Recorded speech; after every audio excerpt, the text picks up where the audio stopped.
Hey, John, why don't you welcome everybody to the show? Hello, everybody, and welcome to the Paula Ferris Show. My name is John. I'm her husband, and here is Paula. I am going to keep that in. Everybody, welcome to the show.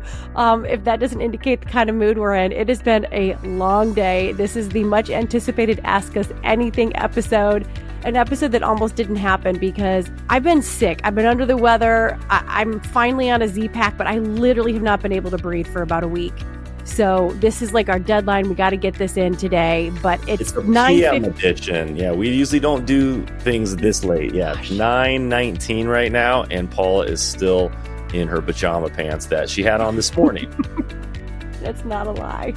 I'm still in my pajama pants. I did throw some makeup on. Like, this is one of those episodes where I'd rather you listen to it and didn't watch it on YouTube just because I'm not at my finest. It has been a day, but I can kind of breathe right now. I just have had a raging sinus infection, something that none of you really care to know. I don't. But we are here. I'm married to you. I know. And we need to get to bed. So, John, we have about 25 questions that came in through my personal newsletter and also through Instagram. We're going to get to those. All 25?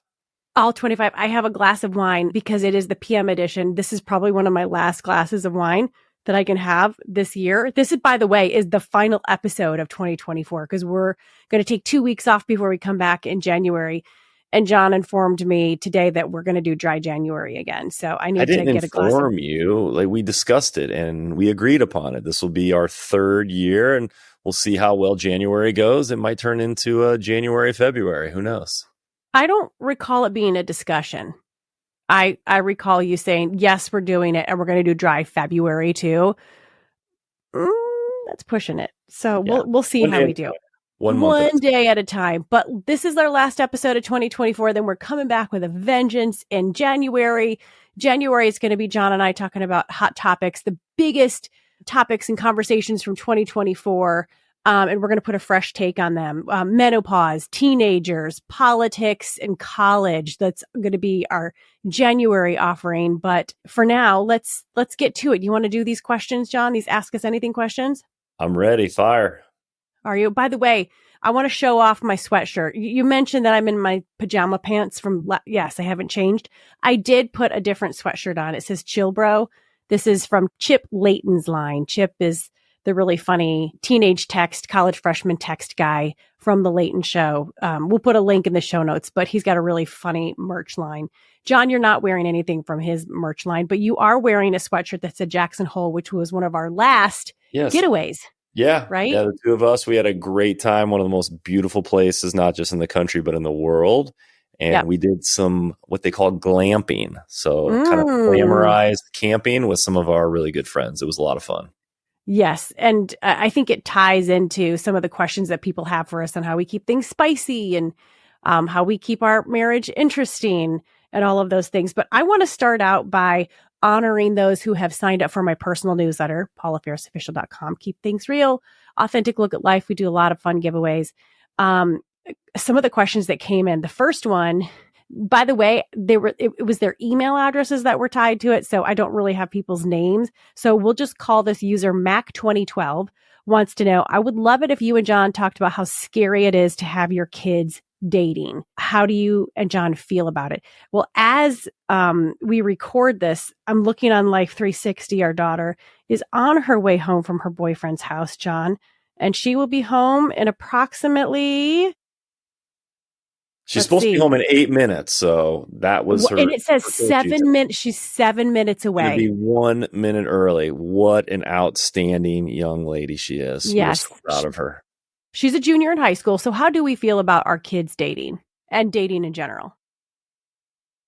Well, I wasn't super excited about it. I knew it was going to happen. Like, I knew it was reality. Like, Caroline is she's become an amazing young woman. She's beautiful inside and out, and I want her to experience the dating scene because she's going to find somebody eventually, whether it's, now or in the future.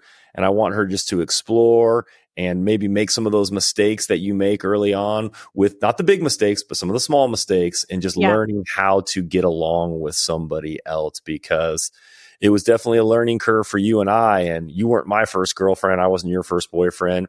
We had a few before, but ever since, it's been a beautiful thing since. And so I just think I just think as long as she can learn about herself and as long as she can learn to date somebody from the opposite sex, there's an education process there. And it's been really good for her. She's got a good head on her shoulders. I wouldn't say that about maybe every one of our kids, but I think she's handling it the right way for the most part. I think you and I are pretty traditional, like, you know, in a little stricter in that regard. We want our kids to be 16. And also we don't want them to like idolize this relationship that they're going to have with the significant other so much to the point that they think it's going to define them. We have always encouraged our kids to have relationships with the opposite sex, to get to know them. Even our boys who are 15 and 10, we encourage them to have good friends that are girls, to get to know girls in that setting. But yes, we're kind of traditional. Like if a guy wants to date our daughter, he's got to come in and talk to us and get to know us. And we have some pretty strict boundaries, like you can't be in each other's bedrooms. Sorry, y'all, that ain't happening. At the same time, I think we're learning a lot about it as we go. It is terrifying, but you know, your kids are going to have to make their own decision, and you've got to give them some strict boundaries, but some autonomy in the process. And yes, we've had those conversations about sex. Look, I mean, a lot of teenagers, most teenagers are probably, you know, in your high schools and your circles are having sex. That's it can be a tough conversation, but it's really important that you have those conversations with your kids. I'll never forget something that Sissy Goff told Caroline and I when we did the episode about teenage girls earlier in the year. She said, you can spend one weekend night with your boyfriend and the other weekend night with your girlfriends, you know, and then the other with your family. I just think like, you see so many kids that are just throwing their entire high school to the side and their relationships to the side because of this, their significant other. And we know the statistics. I mean, yes, some high school relationships do last, but for the most part, you're looking for your bridesmaids, not for your groom in high school. So, you know, just healthy boundaries. I encourage my kids to date, to get to know, get some of those mistakes out of the way, but it's important, but it's also a little terrifying. And she will be home in 3 minutes now. So yes, we do track our kids. This is interesting, John. Wise Heart M said, I would love your insight on mainstream media and how it contributes to our lives. As a journalist, were you told what to say while you were on the air? If so, who determined that? Do you feel like you were influenced by your company to think a certain way? And then Laura also wants to know, again, these are questions that came in through my personal newsletter. She said, I would love to hear your thoughts on the election. Do you watch The View, and have you applied for Hoda's job? Would you ever go back to daytime news? Lots to unpack there. Yeah, I wouldn't. Those are all for you. I'm just going to sit back and listen on this session here. But I love your input too, because you very much were my partner throughout all of this when I worked in mainstream media, and I worked in media for 25 years, and I still, in some regards, am a journalist. I don't have any plans to go back into TV news, but never say never. I'm very content in this season. Have not applied for Hoda's job. Don't plan to apply for Hoda's job. Thoughts on the election? Look, and I think this kind of goes towards media in general, John. And I think one of my big issues that I have with, I guess you could call them legacy media or mainstream media, is this reality that they're really out of touch with Americans.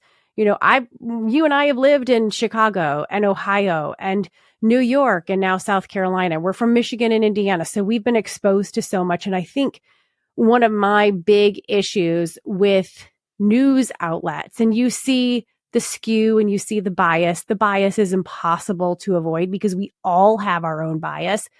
But what they're failing to do is bring the ideological diversity into the newsrooms, the geographical diversity into the newsrooms, the socioeconomic diversity into the newsrooms. And so what happens is you have people that are just repeating the echo chamber. People from this, they're cut from the same cloth. They're all from the same part of the country. Not that that's bad, but you need the best newsrooms thrive when there is difference of opinion and difference of viewpoint to balance it out. So that's what we're lacking right now. And that's why everybody is shocked, because there isn't that counterbalance. And yes, they are out of touch with the majority of Americans. And yes, they were very surprised because most of them don't have that ideological diversity in the newsroom, that socioeconomic diversity, people from the middle part of the country, people that grew up in different environments. You have a lot of people from what we call the left and the right coast, the east and the west coast, LA and New York, that are pretty much like dominating these newsrooms. Nothing against that. But you need people from all over the country that are going to represent the many voices.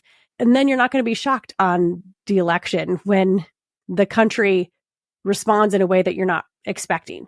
I just think that right now, mainstream media is a little out of touch. And I say that about just about every network.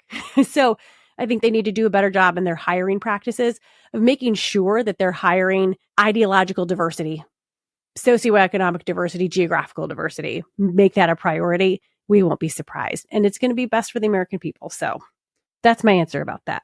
Yeah, I've always felt like the media, the job of an anchor or a reporter is supposed to take all sides and present the facts. And that's it. And then leave it up for the audience to make their own decision. But it just doesn't seem like it's like that anymore. It's here is the facts that I want you to hear. Here's the opinions I want you to have. Now take them. And hopefully you will then go and vote the way I want you to vote. And back to the bias thing, when newsrooms claim that they don't have bias, that's false. Everybody has a bias. I have a bias. You have a bias. Correct. We can't get rid of our bias. Our bias is based on our upbringing, childhood, our circumstances, like our situation, our experiences. That informs us. That is our bias. So we have to recognize that we have a bias and then be cognizant of that and how we are viewing a story and reporting on a story, how we're regurgitating that information and making sure we're balancing that with opposing viewpoints. So I think I have a bias. It's impossible not to. So anybody that says they don't have a bias, they do. So I think the importance is fair and balanced, right? That you're bringing opposing viewpoints. And that's when the best conversations happen. I love a good challenging conversation. Okay. This is just kind of a statement. Lori B says, I felt really seen when you talked about menopause. And so did Angel. She said, menopause, senior friendships, grief, and loss are things that she wants to hear about. But menopause in particular, John, I'm going through perimenopause right now. You've been such a supportive partner. You did that, one of the episodes on the series with menopause. And this is something we're really going to tackle the first of the year too. But having a supportive partner is huge. And Paula, to be honest, I don't even think I ever heard the word menopause or perimenopause until about 2 years ago, maybe. Right. Or maybe you had been saying it before that, but it never really resonated with me. It's crazy how so many guys, and I'm one of them, literally have no idea what it is and how it affects women. And I think I've learned a lot over the last year or two. And that's the only reason why I'm more supportive is because I now understand just a little bit about it. I'm trying to be sympathetic. But I think that right there, you're trying to be sympathetic. You're trying to understand where I'm coming from. And women, it's, we have to explain this. And you can't assume that guys know anything about it. But I think it's really important. Every woman is going to go through this in their life. How many millions and millions of women are going through it right now. My mom didn't talk about it. It was the conceal, don't feel generation. But I think it's really important to invite the men in our life into the conversation without judgment and shame and just say, hey, this is what I'm feeling. This is a very real thing. I know that doctors have written me off, but could you support me in it? So, and when I'm a raging lunatic and feel like I'm going to punch everybody in the face, that's probably a symptom of menopause. And now I just have an explanation for why you act that way. And so that makes me feel good that you're not just crazy. Like this is actually a physiological thing. Yeah, it totally is. So, but excited to dig into that in the new year because that was one of our highest rated series, was the whole series that we did on menopause. Belle Fan says, I'm a single, again, woman by widowhood, would love relationship advice for those looking for lasting love in their 40s and beyond. Belle, I want to say I'm doing a whole dating series and several of the conversations are with women that are single. One has never been married in her 40s. And the other is been divorced with a kid and looking for love in their 40s. I can't relate to that situation, but just know that we're going to be tackling it and you're not alone. I can't tell you how many women and men that I've heard from that are looking for love after, either a failed relationship, or I don't even want to say a failed relationship. It just didn't work out, or they've been widowed. But it's insane, John, that some of the statistics out there about how many people in America are single, either because they're widowed, because they're divorced, or they've never been married. I'm not going to get this right, but it's like I think it's about a third. It's like 1 in 3, or it's 1 in 4. So just be aware of those in your life that are single. And my friend Annie F. Downs, who's in her 40s and never been married, she's like, you know what? What we want is we just want our friends that are married to look out for us and to like put themselves out there and not worry that, oh, I don't want to connect you with somebody for fear that it's not going to work out. She's like, just do it. It shows that you care, and we're not going to hold you liable if the relationship doesn't work out. So that was good for me to hear. I have a single brother, never been married, in his 50s, but we will be tackling that head on. I think it's a great conversation, and I would just say that you are not alone. This is interesting. Amy says, and again, all these questions we're answering at the beginning are from my newsletter, my personal newsletter. I want to give all of you guys first dibs, and then we'll get the questions that came in through Instagram. John, this is interesting. Okay. Amy in Florida says, do you two ever not see eye to eye on your social lives? She says, yeah. My husband and I have been married over 30 years. He's becoming more of a homebody while I still want to go and do. We're both working full time, but we're in good health. We have no physical excuses. She says, I know the answer is to communicate, but I don't know how else to explain that I need some adventure and social experiences in a way that he doesn't discount as frivolous or unnecessary. Thanks for listening. What do you say to Amy? This is like us, but I think opposite. Yeah, potentially. Well, I just think you need to find common ground. And there's things that I do for you, Paula, that I ideally wouldn't want to do unless I knew you really wanted to do it, and vice versa. Uh-huh. There's things that you'll do with me and for me just because it's very important to me. And I think that's the biggest thing. You have a conversation and say, hey, this is what's important to me. This is how I can feel seen. This is how I want to spend some of my quality downtime. And you hear from your husband and you guys figured out, all right, I know what you want. This is what I want. Let's figure out how we can both get what we want and make some compromise there. I think that's the only way, because if one party is winning and the other party is losing, that's not a healthy relationship. You got to come to the table and both give a little bit so that you can get a little bit. Yeah. I socially, like, I don't like parties, which is weird. You'd think that I would be like a total extrovert. I feel like I'm a introverted extrovert. And in some ways, I'm not a huge fan of parties and mingling and making small talk. And you love to go to parties. I mean, you're Johnny Good Times. You threw me a surprise party for my 40th, which is, and honey, I love you and thank you for doing that. But that's something that you would have wanted me to do for you, right? Like, you love the social scene. You love parties. And I love that about you.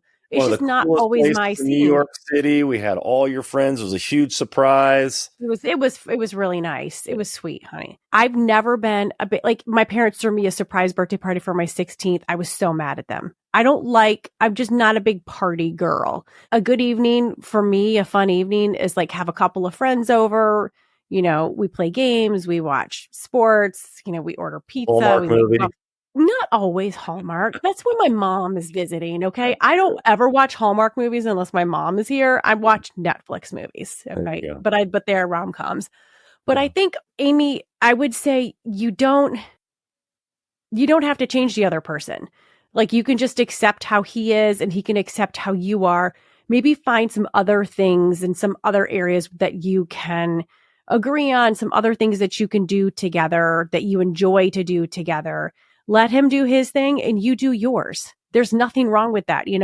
It's okay if you want to go to a party and he doesn't want to go. That's all right. Like, and John, you've done that many a times where I just haven't felt like going. And were you upset with me when I didn't go? No, because I think we come to a point where, like, I am not going to try to change who you are, and you're not going to try to change who I am. That's just, we're trying to find that common ground. And every once in a while, you'll go out of your way to do something with me, or I'll go out of my way to do something with you that you don't really necessarily want to do, but because we love you and respect you and honor you, then that's why we're doing it. Yeah. Or I'll say, hey, we can go, but can we leave after like 2 hours? you You know, got to and make some compromise there. yeah. So even making a compromise, but you need your space. You love to play golf. I don't give you a hard time because I know you need to fill your bucket. You know, I need to fill my bucket. My golf bucket is very big too. It's very big. Yeah. What's up with that? It's I like an know. abnormally large golf bucket. I've got an issue. Tim Carey, this is very, very timely because we just did an episode on our first college visits. He says, what are the best questions to ask on a college visit? He said, good luck with that process and not too many years behind you. And this is from Tim Carey. So what are the best questions to ask on a college visit, John? I want to ask, and not just the tour guide, but any of the students, anybody I'm interacting with, like, how's your experience been? You know, was it what you thought it was going to be? What surprised you when you got here? Is there something that you are now enjoying that you didn't know existed when you came to this university? So I just want to get some true honesty from some of the students and learn as much as I can about what their experience is. Yeah, that's really, really good. Tim, I think also, you know, having conversations before you even go on that college visit to kind of narrow down the colleges to look at, like we talked about it in our last episode about going on these college visits. The best thing that we did was we sat down and we said, this is what we've got put away for college. Anything above and beyond that is going to be on you. You have to get scholarships. That's a really great starting point. Also, you know, read the student newspaper to kind of get a true gauge of campus life. But yeah, like John said, just, you know, not even the tour guide's going to be like tour guidey, and he's going to give you probably a little bit more of a scripted answer. But just ask some of the students, you know, like John said, what's it like? Why'd you choose this college, this university? Give me some pros and cons. Go to a sporting event. That always tells a lot about a university as well. Gosh. Yeah, the athletics. Absolutely. And then the last question from the newsletter, Amy Rizzo just said she wants to talk about aging parents, children growing up and moving out. And those are all very change-filled transitions, just things that we've dealt with, aging parents. My dad passed away. My mom's in assisted living.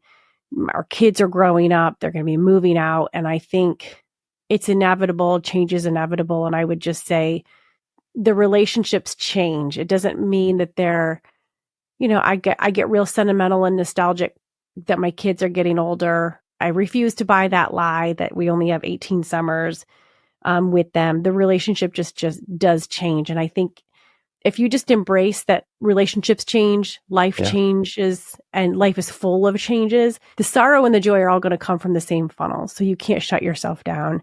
And change is inevitable. It's inevitable. And I think it's really like a mindset. It's how you view it. What would you say to that, John? Yeah, no, it's very interesting. Just when I think about my parents, when I was growing up, like they were in their 40s, right around the same age that I am. And, you know, now they're in their 80s. So they have changed over the last 40 years. And I have changed. I'm a different person today than I was when I was 25. And so what you were saying is you have to embrace that change. Yeah. So but the relationship, I love my parents the exact same as much as I did when I was a teenager. And I love my kids the same today as I did when they were first born. It's just, but it's different.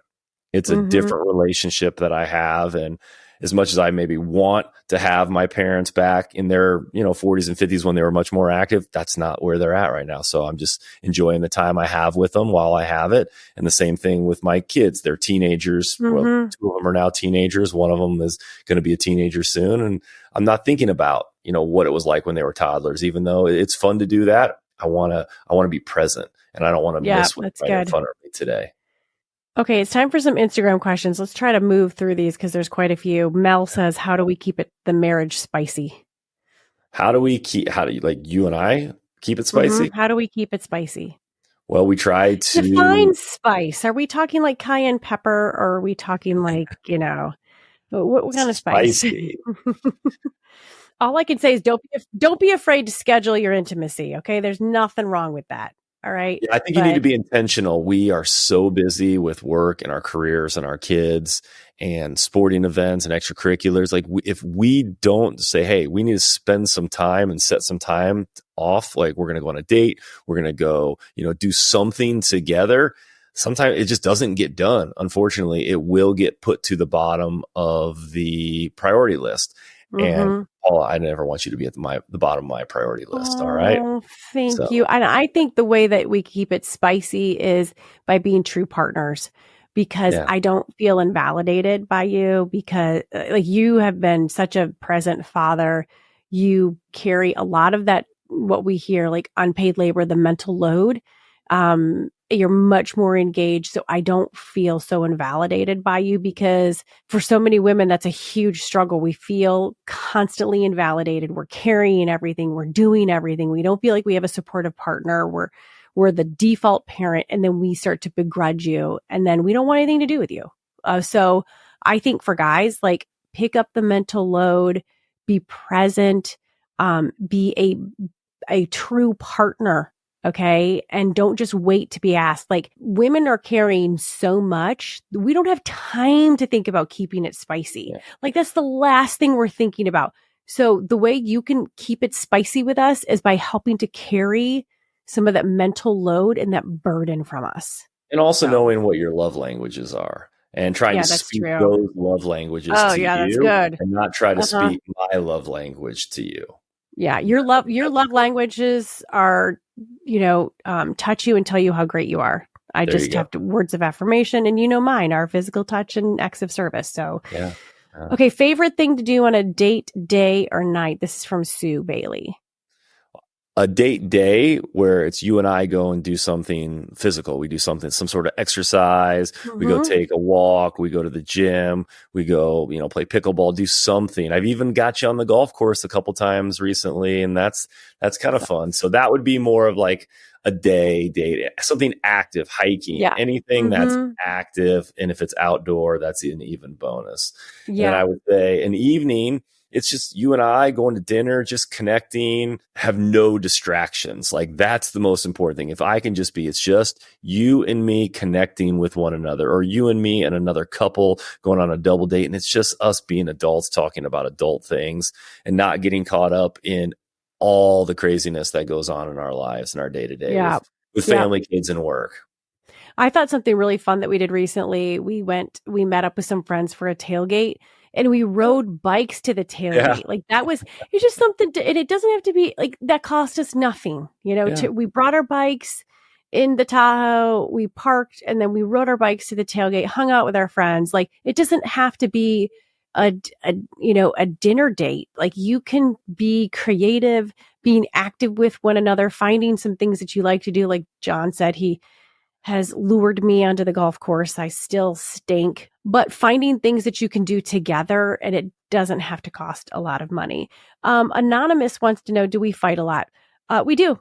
We fight quite a bit. And sometimes we fight in front of our kids. And I'm not really sure that that's healthy, but I have heard that, like, it's good for your kids to see conflict resolution. And if you're fighting in a respectful way, like, not like cussing and, Yeah. God forbid anybody harming one another. We're not talking about that kind of fighting, but just to see healthy conflict resolution. Hey, we have issues and we're going to work through it, because I've heard from so many couples are like, I didn't even, they think conflict's the bad thing because they never saw their parents fight. The parents always went off to to the back room to talk about it. We don't want to argue in front of the kids. I'm kind of the mindset that, like, I want the kids to see us respectfully work it out, so that they know, conflict is normal, because that shows that we're both, maintaining our independency, but we're also compromising and we're doing it in a respectful way. But there are some conversations that we do want to have in private, just because There are. and Yeah. you have strong opinions about certain things, and I have strong opinions about certain things. And so I think when we do disagree, you're always open to hearing my side, and I'm always open to hearing your side. And sometimes we change our opinions Mm-hmm. after, like, oh, Yeah. I guess I didn't see how that made you feel, or I guess I didn't Mm-hmm. understand that fully. And no, I'm glad we talked about that. And so this Yeah. argument kind of just goes away because we communicated about it. We don't just storm off into our own rooms and get mad at each other and don't ever try to resolve it. We always hit it head on. True or false, I can be a hothead. Double true. So true. I think it's the Lebanese. They say, like, Lebanese women are real feisty And we're stubborn and we're opinionated and a little rough around the edges. And so my big thing that I've learned about myself is I can say things to hurt people in the moment. So I've learned to just like give it a beat and not say anything that I'm going to regret, or not fire off an email that I'm going to regret. So I think that's some maturity on my part that I'm hoping is, evolving in my life. But the last fight that we had was about, what am I holding up right now? Those are my precious pens. I have a certain type of Uniball pen that I use, and I've got 5 or 6 that I keep in my office, and I'll go into my office quite often and I'll have one or none. And it's because you come and grab them and then you don't bring them back, and they're all over the house. So I'm so sorry. It's my ADHD too. So stubborn, hothead and ADHD. Yeah, but that's what makes you so spicy, lucky. Baby. That's what makes me spicy. Okay, Jeff Snyder says, marriage is work. I've been married 31 years, going strong, but there have been challenges. He says, what do you all do with your busy schedules to ensure that you make time for one another? And then as a follow-up, my wife and I like some non-expensive things like walking the trails, the local trails. What activities do you like? But first of all, what do you do with your busy schedule to ensure you make time for one another? Like you said, you have to be intentional. We calendar it. We actually send calendar invites to one another. Everything that I do in my life and in my business, it goes into my Outlook calendar. And if I say, if it's not in my calendar, it doesn't exist. So Paul and I, we will schedule, hey, Friday, we're going to have lunch together, or we're going to do something together. And we put it in our calendar. And that way it does happen, because if you don't, just other priorities and other things come up. And I don't want other things to come up, Paula. Thank you. And as a follow-up, what are some of the activities that we like? You said, we love to be active together. We like to go to the YMCA together. We bought a family membership. If you have a Y in your area, I strongly suggest that you get a YMCA membership. They're very affordable. Your whole family can take advantage of it. And John and I are blessed and very privileged to work from home. So we will, after we drop the kids off for school, sometimes meet up at the Y, do something like we just work out together. Well, even today we cooked together. We made a delicious meatball spaghetti meal, and we spent what did we spend, like 30 minutes just kind of making that, but we were doing it together. And we watched an episode of Lioness, mainly because I was feeling like I was laid out on the couch all day because of this sinus infection. So we do have certain shows that we'll watch when we just want to unwind at the end of the night. Terry N says, are you good communicators with each other? If you get into an argument, how do you resolve it? Have you done couples counseling, and has it been a positive experience? We've done couples counseling. We haven't done it in a long time, but it was a positive experience. But John, are we good communicators with each other? And if we get in an argument, how do we resolve it? I think we can be good communicators. When we don't communicate well, it's typically because we've got a lot of stress in other areas of our life, or we're not feeling well, or we're tired, or there's just other baggage that we're bringing into our relationship. And I've noticed that's when we have to really be careful about, just because little things that you'll do or I'll do will get on each other's nerves. We'll get in silly fights over nothing. And a lot of it is just because of all the circumstances that are going on outside of what's between you and I. And we sometimes bring that baggage into our relationship, unfortunately. So, and it's okay to say, hey, can we deal with this at another time? Eve Rodsky from Fair Play, she says, talk about it when emotion is low and cognition is high. So you don't We've done that a lot. Oh my gosh. I mean, because if we talk about when emotion is high and cognition is low, I mean, God knows what's going to fly out of my mouth.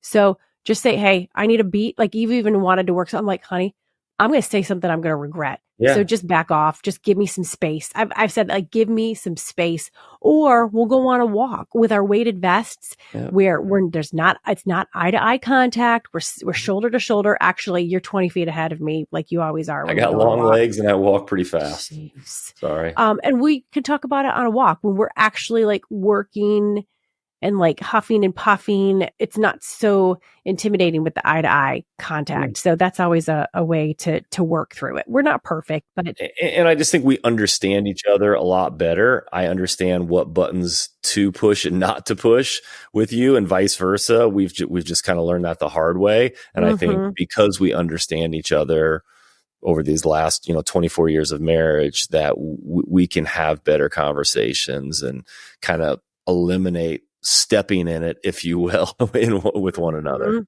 Yeah, I mean, we know how to hurt each other, and it's avoiding that. Beyond 615 says, if you could go back and change anything or behave differently in your marriage, what would that be? I would just say my entire 20s. Yeah. So let's just leave it at that. We did a lot of stupid crap, or I did a lot. We were very focused on our careers. We didn't have any kids for the first 7 years of our marriage. We were living our lives. And unfortunately, we weren't living as partners as much as we should have back then. And, but we figured it out. Yeah, we did. And it's peaks and valleys. Yeah.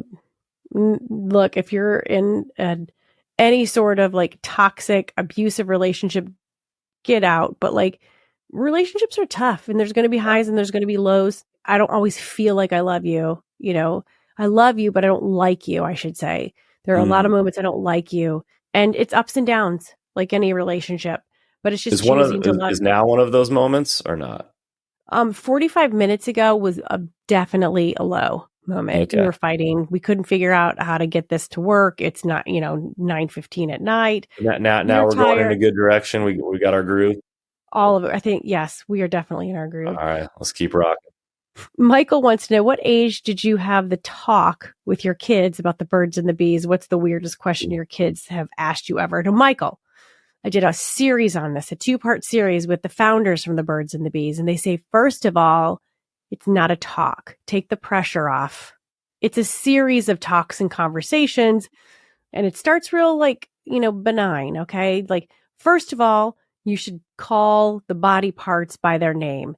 So I'm just going to say it right now. And I don't know if we have to put an E in front of the episode, but you call it a uterus. You call it instead of a vajayjay, you call it by its proper name. You don't call it a pee-pee. You call it by its proper name. So you use proper names. Okay. And you can start with like the seed and an egg. You can, point out a pregnant woman. Do you have any idea how the baby got there? It's a series of conversations. Don't put pressure on yourself to have the talk. But I will say, kids are curious, and they're being exposed to more now, earlier than ever before. Earlier, yeah. If you think that your kid hasn't heard about it, but like I would start talking about it as soon as possible. Just even innocent questions, but go back and listen to that series. It's really helped for me take the pressure off. I mean, I blacked out when I had it with JJ. I don't even really remember it because, again, I'm putting so much pressure on the talk. But it's continued conversations, like even now with our teenagers and our daughter who's 17, we're still having that conversation with her. Yes. We're still having conversations, and lean in when they're older to the curiosity. Well, what do you think happens? What are your boundaries? What do you think can happen if you do X, Y, Z? What is the weirdest question that your kids have asked about it? When I had it with Landon, and this is the other thing, like you don't have to have it like face to face. We started talking about it in the car on the way to football practice. I asked him how he thought babies, were made. And that's a weird question to ask on the way to football practice, but I know, but it's like starting to have conversations, like I didn't want, and we have continued to have conversations about it. And I told him what really happened, and his face, I looked in the rearview mirror and he was like, and I'm like, shocked. He was like shocked. He's like, I have to do that. and he said, what if it gets stuck? Well, then you're doing it right. So that's the funniest follow-up. But anyway, continue to have the conversation with your kids. Call it by its appropriate name. It doesn't have to be a face-to-face, side to side, indirect, like eye contact in the car is always good. And just lean into the curiosity, right? Ask them what they think and then, guide them. Tony wants to know, is it easier to raise a daughter or a son? Ooh, Yeah, I think boys in my mind are just easier. Just for me, 'cause I can relate to them a lot better. I don't know Hmm. what you would say. You might say the same thing or something different. I say girls are a heartache and boys are a heart attack. Hmm. Girls are a heartache because they're drama and manipulation and emotion and tears. Boys are a heart attack because they think they're invincible and that they can outrun a car and they can jump off a roof and fly. And Yeah. they're going to cause a heart attack. So I think it's just different. But then again, I don't know, maybe this is just an unfair and unnecessary trope, but I feel like girls are the ones that take care of their parents older and Yeah. when they're older, so I, I don't know. They're just different, and I wouldn't trade either of them for the world. But again, girls are a heartache and boys are a heart attack. If you want to use that line, if anybody wants to use it, I've trademarked it. Okay. Actually, I haven't. I wouldn't. Can you trademark a phrase? Well, yes, you can I don't actually. know. Okay. I should.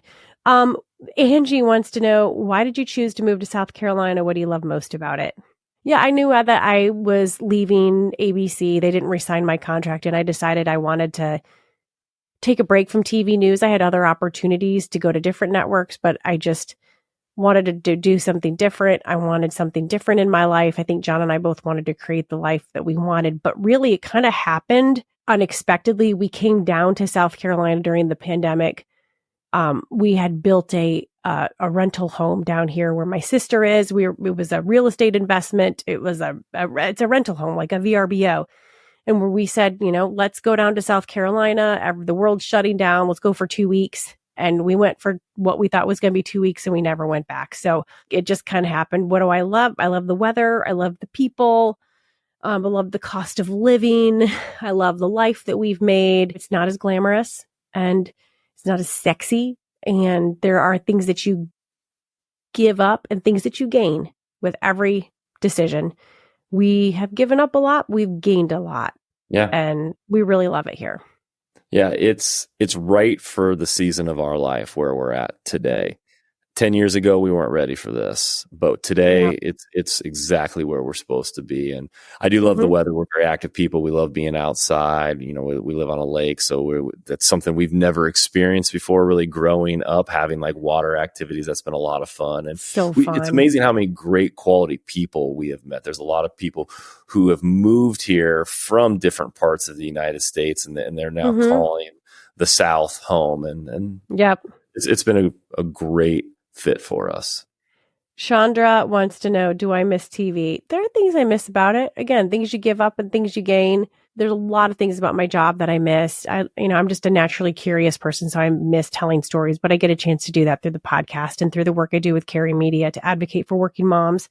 I might get back into TV one day. Who knows? Yeah, you work with so many great people too. Right. There's some really good quality Fantastic. people that, it's a shame we don't see them as much. And you got to interact with some of the best people in their industries and in their field. Yep. So that was always pretty cool.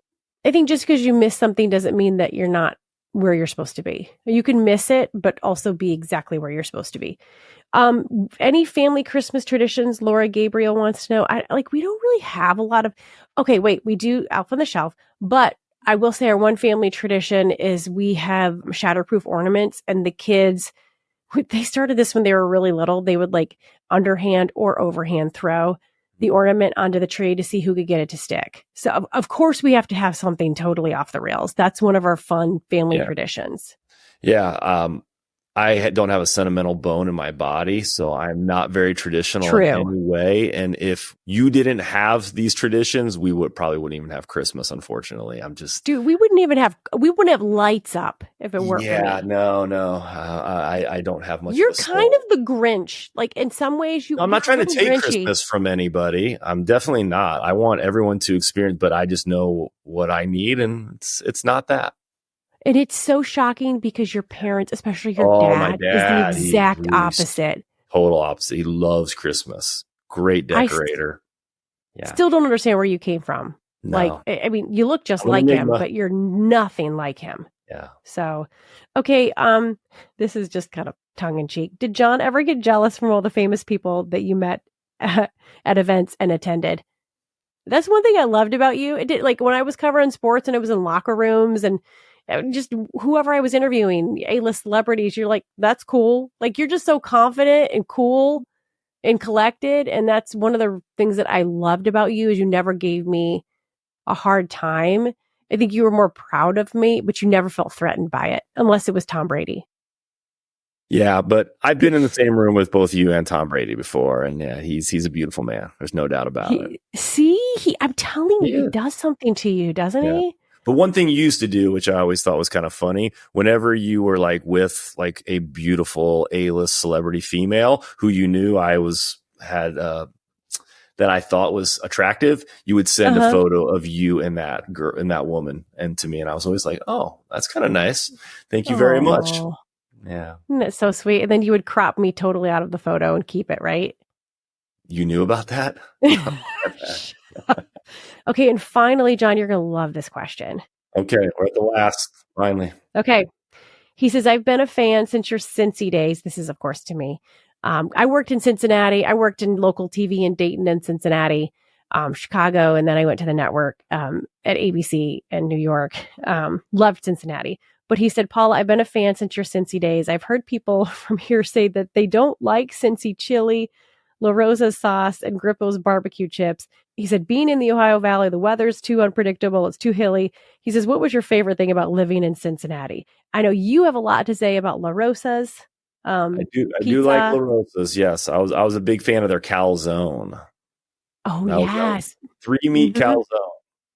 We actually, on our trip back to Indiana last year from South Carolina into Indiana, we stopped at a La Rosa's in Cincinnati. And I introduced La Rosa's to the kids. Okay, Skyline chili. I do like Skyline chili. It's not like a traditional chili. It's more like a sauce almost, but I like it, on a chili dog. Montgomery Inn, that was one of my favorite things. The ribs, that rib sauce was so good. That barbecue sauce was a little sweet. Yeah, you can order that online, and I think some grocery stores have Montgomery Inn barbecue sauce. And Grater's ice cream, like legit, the chocolate chunks are the size of like half of a chocolate bar. Such good ice cream, Grater's ice cream. I loved Cincinnati. There's so much to love about it. It's such a great town. Yeah. It's a great sports town too. So lots of fond memories of, I lived in Ohio. OHIO, this Michigan girl lived in Ohio for a while. So, okay, I think we're all finished. This is our last episode of the year, babe. We're done. How many episodes did you have me on this year in 2024? Do you know? I don't know. All the highest rated ones. All the highest rated ones. All right, that's the proper answer. Yeah, there you go. So, hey, cheers. This is, like I said, this is probably my last glass of wine for 2024. One of the last, because you're going to put me on dry January lockdown. So I'm not putting you on. It's a decision you have to make yourself. I'm just offering to partner with you on this. Okay. I felt there's a lot of guilt and shame in the way that you just preface that. I'm just going to say, but anyway, so last episode of 2024, we're going to be back with our hot topics in January. Talking about menopause and teenagers and politics and colleges, our highest rated episodes from 2024. We're going to put a fresh spin on those conversations. John will be here for all of those conversations. So definitely getting January 2025 off on the right foot with Johnny Good Times in the seat. I'll be back, I guess. Guess who's back? Back again. All right, everybody. We'll be back in 2 weeks, and we will keep talking about it. But for now, we're going to stop talking about it. It's about time. All right, everybody. Thanks for joining us for this Ask Us Anything episode. See ya. I know. You guys thought you were done with me, but not quite yet. I have one more thing to tell you about. If you're watching on YouTube or you're listening on your favorite podcast platform, don't forget to subscribe to the show. I don't want you to miss a single beat or a single conversation. And remember, my DMs are always open. Tell me what you want to talk about.